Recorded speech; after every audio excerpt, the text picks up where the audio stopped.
अस्सलाम वालेकुम भाइरो जी तो तव्हां यूट्यूब चैनल ॾिसी रहिया आहियो सिंधी ऑफिशियल।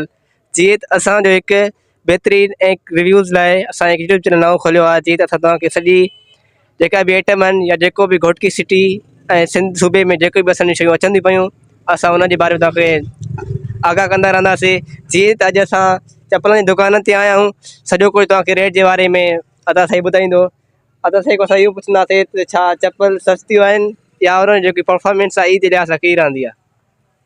ईद जे हिसाब सां VIP सुठियूं अचनि थियूं हाणे रेट बि मुनासिबु आहिनि। अच्छा अच्छा छा जेको आहे सो रेट ॿुधाए सघो था कंहिं चपल जो हिन चपल जो रेट ॿुधाए सघो था? ये 500 जी आहे 450 रुपये। अच्छा सही बहितरीन। छा चपल में असां बूट बि तो यूज़ कंदा हूंदो बूट बि रखंदा हूंदो हिन में? बूट रखंदा आहियूं सीज़न जे हिसाब सां बूट रखंदा आहियूं। हाणे सीज़न एंडिंग आहे हाणे थोरा घणा बची पिया आहिनि बाक़ी हली विया आहिनि तमामु।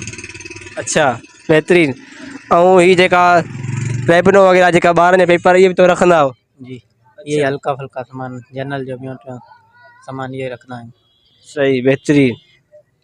अचो थोरो रिव्यू वठंदो सही नमूने सां। दुकानु ॾिसी सघो था पिया बहितरीन ॾिसी सघो था हीअ दुकानु बहितरीन। जीअं त असां हिन दुकान ते आयासीं ऐं जो रिव्यू वरितोसीं बहितरीन नमूने सां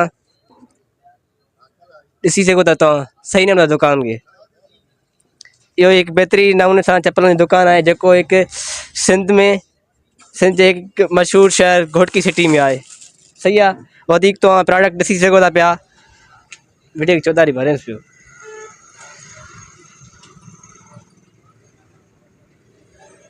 ही प्रोडक्ट्स आहिनि जेका हिकु घोटकी सिटी जे हिकु मशहूरु दुकान में आहिनि। हीअ ॾिसी सघो था बूट नंढे ॿारनि जो बहितरीनु आहे जंहिंजी हिकु साइज़ या चई सघूं था हिकु बहितरीनु आहे। अदा हिन जी रेट छा आहे? हिन जो 500 रुपये। अच्छा सस्तो आहे माना बहितरीनु रेट आहे। सही ओके। ॾिसी सघो था प्रोडक्ट जेकी हिन दुकान ते पिया आहिनि थिया सही नमूने सां। हिन में फीमेल्स ऐं रखंदा हुआ माना औरतुनि जा बि रखी सघो था? औरतुनि जा मिक्स में आहिनि बचकाना ॿारहां नंढा वॾा सभिनी जे लाइ। अच्छा ऐं हीअ जेका पाउडर वग़ैरह पिया आहिनि थिया या क्रीम वग़ैरह पियूं आहिनि इहे बि यूज़ेबल आहिनि? हा इहे यूज़ आहे। अच्छा ईद में बि रखंदा आहियो या फ़िलहालु ईअं? ईद में रखंदा आहियूं। अच्छा सही बहितरीनु। जीअं त असां ॾिठो त असां हिकु रिव्यू वरितोसीं इन घोटकी सिटी जे हिकु चपलनि जी दुकान जो। सो महिरबानी करे इन चैनल खे सब्सक्राइब ऐं लाइक कयो ऐं वधि खां वधि शेयर कयो। थैंक यू अल्लाह हाफ़िज़। तव्हां ॾिसी रहिया आहियो वरी हाणे चपलनि जो ॿियो रूप सुठे नमूने सां घोटकी सिटी जे हिकु मशहूरु दुकानदार जी चपल आहिनि। हीअ चपल ॾिसी रहिया आहियो जेकी असां हिकु बहितरीनु नमूने सां रिव्यू करे रहिया आहियूं। हीअ चपल ॾिसी रहिया आहियो नंढनि ॿारनि जी चपल फीमेल्स या मर्द वारनि जा चपल ठीकु आहे। जंहिंमें बूट बि आहिनि अलॻि अलॻि यूज़ेबल बि आहिनि चई सघो था चपलां या बि हिकु बहितरीनु नमूने सस्तो रेट आहे। तव्हां ॿुधो हुनजो जेका असां दुकानदार खे पुछियोसीं वधीक हाणे ॾिसी सघो था पिया सेम टू सेम चपलनि खे।